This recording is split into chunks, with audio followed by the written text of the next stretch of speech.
Hey, everybody out there. Strange times, huh? For sure. Really strange times. As you can see over my shoulder, this is my little office space with window where I'll be practicing for the next, who knows how long. I had this, set up last weekend so that I could start all online counseling this week, which has been really, really interesting for me. But this isn't about me, or at least not all about me. This is about all of us. And I have a lot of experience personally and professionally working with grief and loss, working with trauma, working with people over any kind of major changes. And so I felt really compelled to share some of that wisdom with all of you. I might not be for you. You might say, who is this lady and why do I have to listen to her? Totally get that. It doesn't bother me. But even if this helps one person kind of understand what is happening to them emotionally through this entire experience, then it's of benefit, I think. So that's kind of why I've decided to venture out into creating a video. So bear with me. This is the very first time that I've done anything like this, and being socially distant from anybody that probably could be helpful to me about it, I'm just winging it. So I'll do my best, right? So what do I think about all this? And why does that matter for you? Well, one of the things that I've seen a little bit talked about in the news, but not a lot, in the social media, in, places you go for information on how the heck do I deal with all of this? So I haven't seen this a lot, but this is grief, guys. This is loss. This is epic proportions of loss and grief. And it's a simultaneous loss and grief for an entire world at varying degrees. So that is something that we've, never seen, most of us in our lifetimes, maybe any of us. But some of us have been through a lot of loss and a lot of major change in our lives. So I wouldn't make a blanket statement that no one's ever seen this. We certainly have not, within this last century, seen a pandemic of this size, that it would start mandated social distancing. So I can say that much, and I can say that that is strange times. Really strange times for most of us. So what do I think about that? I think if you're grieving, you need to name it as grief. I've worked with lots of people on grief. I've been through my own major grief at varying stages in my life. And I don't think that not talking about it as grief is being really helpful to all of us. So let me give you a little bit of background. Grief is not an emotion. Grief is a set of stages behaviorally and emotionally that one processes in and out of, depending on how much a loss has affected them, how much it impacts their daily life. And of course, because loss doesn't change. When something is lost, it's lost. It's a lifelong process. Every time you lose something in your life, you're going to grieve it, and grief accumulates over time. So every new grief or loss that you're experiencing is just expanding exponentially how much you have to take on emotionally. Now, as we get resourced, as we age, hopefully emotionally, we're learning how to resource and adapt, right? And if we're learning how to resource and adapt, each new loss, we might feel a little bit better prepared for. However, the way that loss works is it disorients us, especially when it's a loss that we didn't expect. And I think for most of us, that's been the experience with this. One of the reasons that I, put out my schedule for you in my picture, kind of tipping off that I was going to start this series. One of the reasons I did that was to kind of tongue-in-cheek talk about what the hell just happened? Because it's like you were going along in your life, and then all of the sudden, bam, everything is different. Not just one little part of it, but all of it is different. And that that is why I wanted to start a series, because I don't think that people really are understanding the impact of that. And I'm seeing things on social media and, hearing things from friends or family or even clients that reminds me that we think that we're supposed to just be able to quickly adapt to this, be 100% and keep moving forward, right? Or that we're kind of head in the sand. Yeah, this will just be a couple weeks or maybe even 3 or 4, and then it'll be done and then it'll be okay, right? We'll go back to normal. I have news for you. What you knew to be your normal will now change. And there is no going back. And that is why this is loss. That is why I would define this as something that is such a major change that it actually qualifies as a loss for us. Our normal will never be normal again. And what do I mean by that?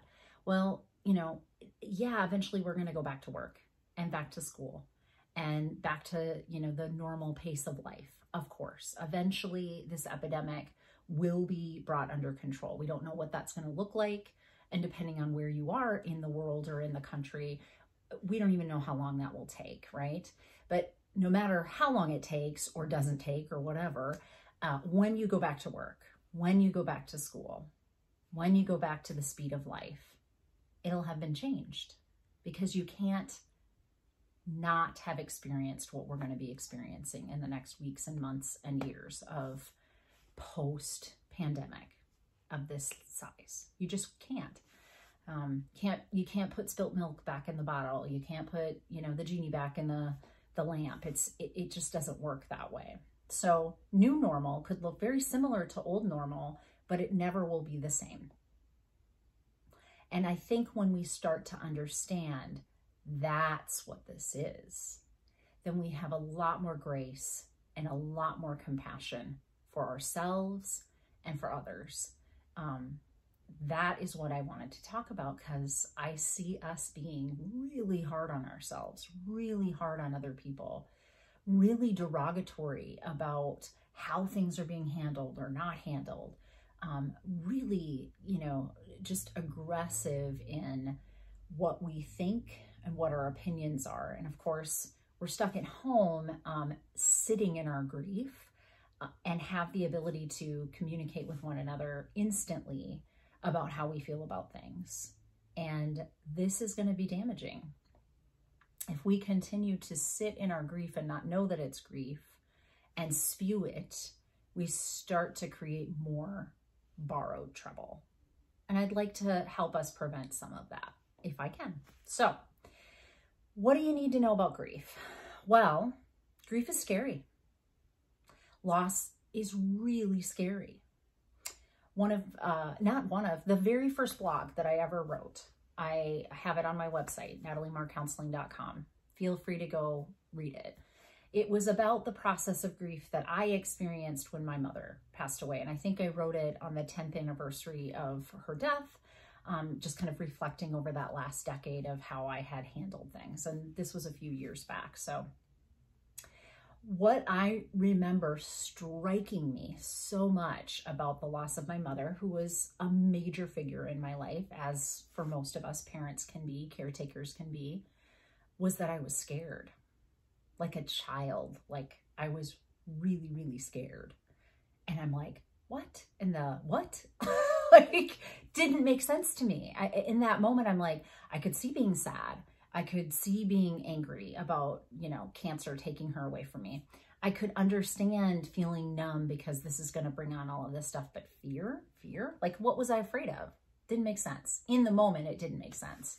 And I spent the better part of that decade professionally and personally kind of working through what I needed to work through in order to better understand why. Why was it fear that showed up first? Well, fear, for all of you that are not aware, is an instinct. It's part of our limbic system in the brain. It's a natural preserving survival mechanism that we have to approach the world. And it's like when things are dangerous, which change and unknown ambiguity is for us, Then we go into fear. Then we go into fight or flight or freeze. And freeze is interesting, which I might get to in this series, but probably not in depth, because freeze can show up as making everything okay. We call it fawning in psychology. Look it up if you are interested in learning a little bit more. But those are the three major reactions that we have when we are up against something that is this life changing. So what do we do? Dr. Marr, what the hell? Like, what do we do with that? I can't put the genie back in the bottle, like you said. So what are we going to do? Well, what we're going to do first is name it. This is loss. This is grief. This is hard. This is scary. And we are wired, literally wired, to do this. Struggle, adaptation, is a superpower that human beings have, more than any other species, and on such a complicated neural network. Our brains are amazing. You know, for some of us, we call it our psyche. Psyche actually in Greek refers to soul. So in a way, I'm, you know, a doctor of soul, a doctor of spiritual work, but I'm not a, you know, priest. I'm not a minister. I'm not any of those kind of spiritual leaders. No, I'm a psychologist. I study emotional wellness, and I help people to mitigate when their emotions are not working to their advantage. But really, when grief is of this magnitude, it's like a tear or an unveiling, basically, of how little we have control over. And we do kind of elude ourselves into believing that we have more control because emotions seem so out there scary. They're big. They're very big. And they don't always tap into our rational mind for reasons that I might explain a little bit later in the series. So why is it important to name this? Because I think that once we know what we're up against, we do better. Knowledge does help. Knowledge gives us some advantage to helping ourselves know what to do next. What's the next thing that we need to be doing? So grief, because it isn't an emotion, it's a set of stages. Elizabeth Kubler-Ross is probably the grandmother of stages of grief, but there's been all sorts of variations from really, really wonderful psychologists, mental health professionals, spiritual professionals. So, you know, you could read a ton about grief and learn wonderful things. But I will go back to the grandmother, because I do believe that some variation of these 5 stages are really what we see in a process of grief. And again, these are stages that are not stepwise. It's not like I go through this one to this one to this one. These are just an amalgam of emotions that we move in and out of depending on how much the loss is affecting us at any given time. So denial, we love this one, right? I don't like the word denial. I feel like it's laden with some judgment, at least in American culture. And it kind of has this volitional aspect to it, like we want to not believe. Sometimes there is an aspect of that in grief, but I will say that what fits for me a little bit better, what I've seen in grief work with people, is it's more unawareness. We're unconscious, if you will, to what the effects of loss are creating. So denial or unawareness. There's anger. We're seeing all sorts of this, right? All sorts of this online right now.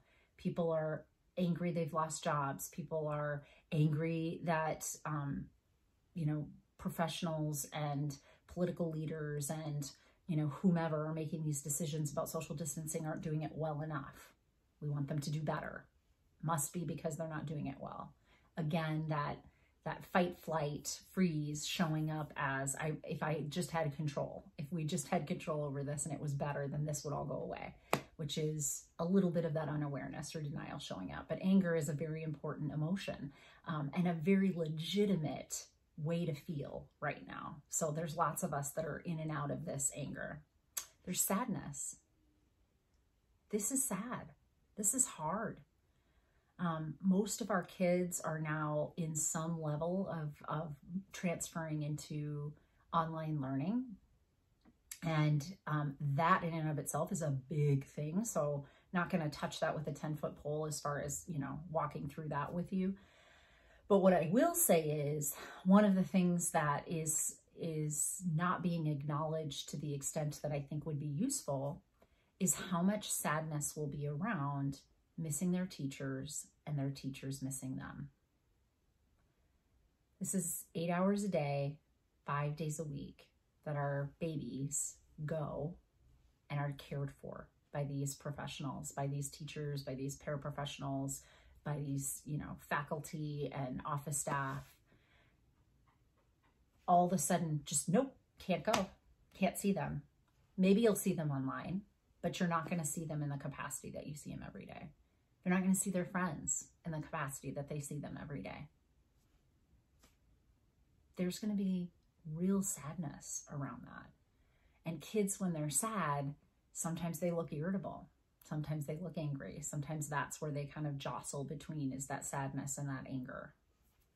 And we as parents who are already feeling overwhelmed about being on top of one another in small spaces for long periods of time.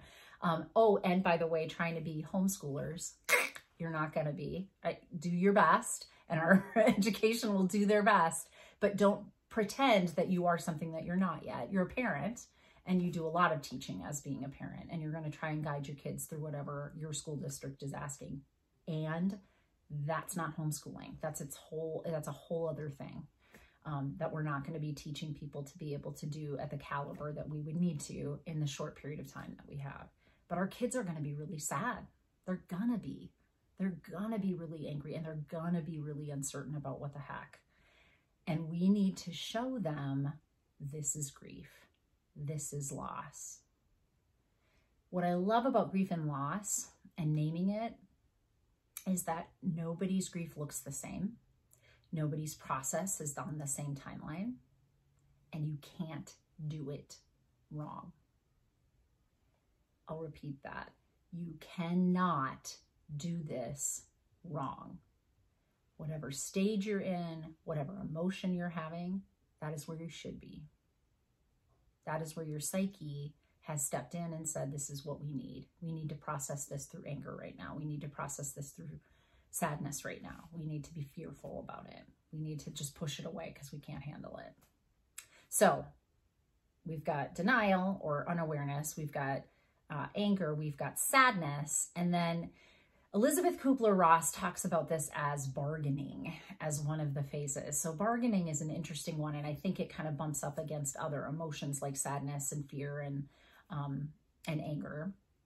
But essentially, it's a behavioral stage in grief where we want to make this not be like this, right? So what might that look like? It might look like, yeah, it's not that bad. I'm a relatively healthy adult. I'm not in any of the risk categories.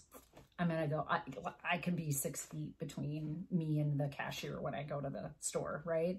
I don't need to really socially distance. This is being blown out of proportion. So that might be a little bit of that unawareness or denial piece, kind of mixed with some anger and resentment and resistance with a bargaining. So here you can see how grief is not one emotion, and it is not a stepwise process of phases that we're going to go through that are cleanly cut away from the other phases. It doesn't work that way. Grief it's like a lava lamp, and you just don't know what bubble is big enough or bigger than any other and which one's bubbling up to the top at any given time. It just is, that is what it is. It's just kind of bubbling up.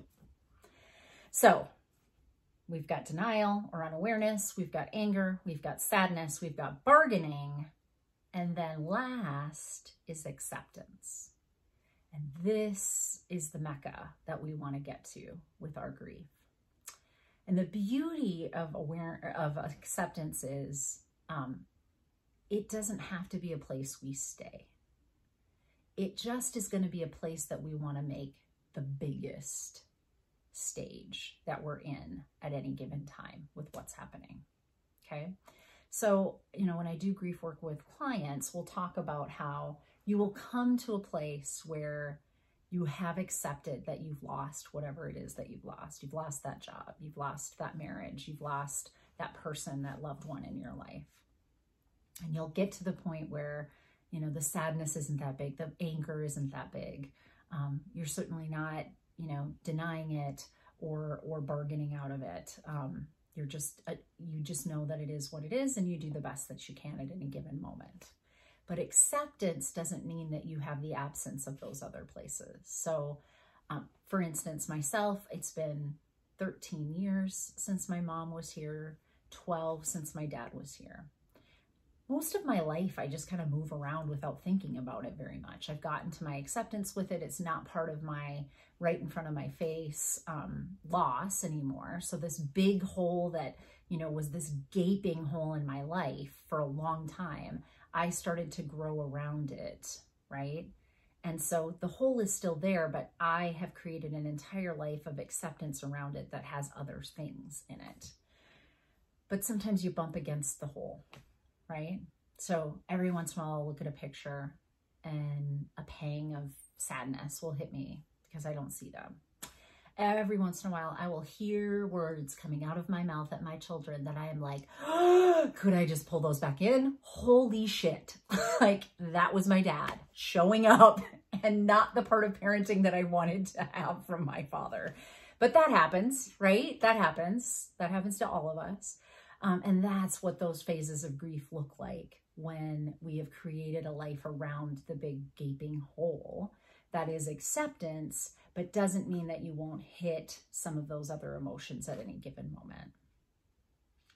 Why do I think this might be helpful? I know I've asked that question a couple times and said that, but really, now that you've kind of heard what these stages of grief are, now that you've heard that we're up against a loss, what I hope that you're hearing and what I hope that you're recognizing in your own personal life is how affected we are on so many fronts, how many losses that we're managing at the same time.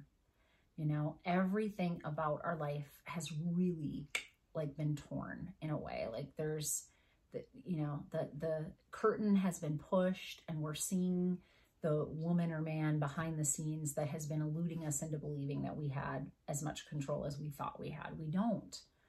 We never have. And yet we're adaptive, we're wired for struggle, and we will figure this out too. We will go through these stages of grief. We will get to our acceptance phase, and we will be able to manage those other emotions that go along with grief because our loss will be like this going forward. I hope this was helpful. If it's not, it's not. I'm not everybody's cup of tea. And I see this whole circumstance much differently than some of my peers even do. So I hope it was helpful. I am hoping also that it's starting to call up some questions, some things that you want to know. Now that you're curious, I might have said something and said I might get to it later, and you're like, yes, I want to know that part. Please comment. Please, like this so that it spreads to other people. Forward it so it spreads to other people. Again, this is an area that I have a lot of expertise in just because of my own personal life and my professional life kind of coming together on issues like this. And not all of you are seeing a therapist right now online. Not all of you are, in a place where you might have people in your life that could, help you cope with this way. Not all of you have ever heard anything like this. And you're like, yeah, this is kind of interesting. Maybe she's got something. Maybe she knows a couple things about what we're feeling right now. I hope that you keep spreading this as much and as far and as wide as you can. I'm mostly stuck at home with my kid that is 5, that doesn't get to, go back and forth necessarily anywhere. I am stuck at home with my 16-year-old mostly, who also is not going to school and is learning online. And these kids can go back and forth to their other home with their father and the other people in their lives, but our world is quite small. I can't go shop for my elderly neighbor. I I can't do daycare for a friend of mine that is in healthcare because I'm in healthcare. And so I'm doing 30, 40 hours a week of online therapy and notes and, you know, otherwise. This is what I can do. This is what I can do. And this is a lot of stuff that I do talk to my clients about, but just kind of on a more educational level. And I want to be able to help. I want to be able to do my part in a time where I feel like this is really valuable information that could be really helpful for people. So please spread this far and wide. Please, you know, send it to somebody if you think that something I said was something that they need to hear right now. And please send comments so that I know kind of what it is that you're looking for as far as how grief is a part of what we're experiencing right now. And I would be happy to address those questions. I'd be happy to listen to those comments and change up a little bit of what I'm feeling like I want to share with the world right now. So stay safe, love your family, hold them close. If you're out there on your own, please be interpersonally reaching out virtually through calls and FaceTime and whatever other means that you have. But don't stay home alone and not talk to humans all day, because that's not going to be good for you either, which I'll talk a little bit more about. But just stay home, stay safe, love those that you love, and just with your grief, have some grace and compassion. We are all where we need to be, and we're all in a different place with this. So the guy that is playing basketball with a friend at the basketball court and not socially distancing properly, let's not be antagonistic online about that. He's where he needs to be. He's in some unawareness or denial about this, and he'll get where he needs to be with it. Our commentary is not helpful to his process, right? Don't be so hard on yourself that you can't homeschool properly when you're not a homeschool parent. You're not. Do your best with what they've given you in your school district. And even more, do your best to show your kids how you're handling this or not handling this. Fallibility from parents is a pivotal parenting skill that not very many of us got the memo about. Like, we get to do things wrong and then come back, circle around and tell our kids, yeah, that sucked. I'm sorry, like, do over. We're going to do that part over. Show them that you're scared. Show them that you're angry. Show them that you're resistant to all of the changes, and let them know that that's all normal, and that you're going to get to a point of acceptance eventually with this, and that everybody's version of that will look different. You know, be kind to yourself. Make sure you're doing self-care. Get dressed. Put your makeup on. Not because you're going to go online like this, but just because that's what you do every day. Do the things that you normally would do, and try and create routine in places where you haven't had routine before, because that will be helpful to you in this time. Take care all, and I'll see you soon.